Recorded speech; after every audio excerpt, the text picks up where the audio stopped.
నమస్కారం. News 9 TV Telugu వార్తలకి స్వాగతం. మంగ్లీకి చుట్టుకున్న ఉచ్చు పైసలు పంచాయతీ బూతుల పాట రభస. ఇప్పుడు తెలుగు రాష్ట్రాల్లో ఎక్కడ చూసినా ముచ్చట గిదే. సింగర్ మంగ్లీ చుట్టూ అసలు ఏం జరుగుతుంది?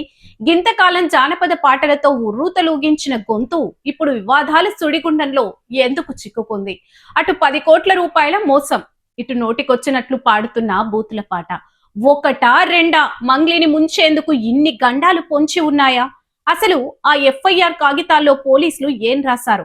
బాధితులు చెబుతున్న ఆ భయంకరమైన నిజాలేంటి? ఇప్పుడే పూర్తి వివరాల్లోకి వెళ్దాం. అవును, ఇది నిజమే. ఊరు వాడా ఏకం చేసి పాటలు పాడే ప్రజా గాయని ఇప్పుడు పోలీస్ స్టేషన్ మెట్లెక్కుతోంది. పంజాగుట్ట పోలీస్ స్టేషన్ లో నమోదైన కేసు ఇప్పుడు టాలీవుడ్ లో మంటలు రేపుతుంది. అడ్వకేట్ సుబ్బారావు ఇచ్చిన ఫిర్యాదుతో మంగ్లీతో పాటు డైరెక్టర్ వేణు ఉడుగుల మీద కూడా పోలీసులు గట్టి సెక్షన్లే వేశారు. సినిమాలో పైసలు పెడితే కోట్లకు కోట్లు సంపాదించొచ్చని ఆశ చూసి దాదాపు 150 మంది దగ్గర నుంచి ఏకంగా 10 కోట్ల రూపాయలు వసూలు చేశారనేది మెయిన్ పంచాయతీ. మేము కష్టపడి సంపాదించిన పైసలు మాకిచ్చేయండి అని బాధితులు అడిగితే మీ శవం కూడా దొరకదు, ప్రాణాలతో ఉండనివ్వం అని మంగ్లీ టీం బెదిరిస్తుందట. ఈ మాటలు విన్న పోలీసులు కూడా షాక్ అవుతున్నారు.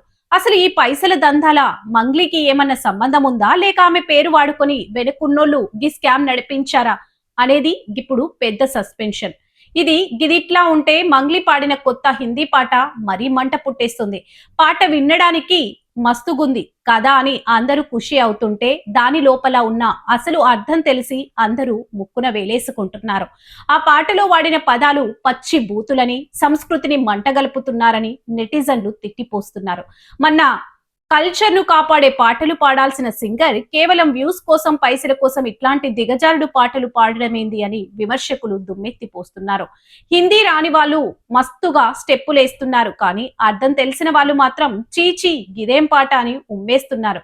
అటు 10 కోట్ల కేసు, ఇటు గీ బూతుల పాట వివాదం మంగ్లీకి ఇప్పుడు ముందర నుయ్యి వెనుక గొయ్యిలా తయారైంది.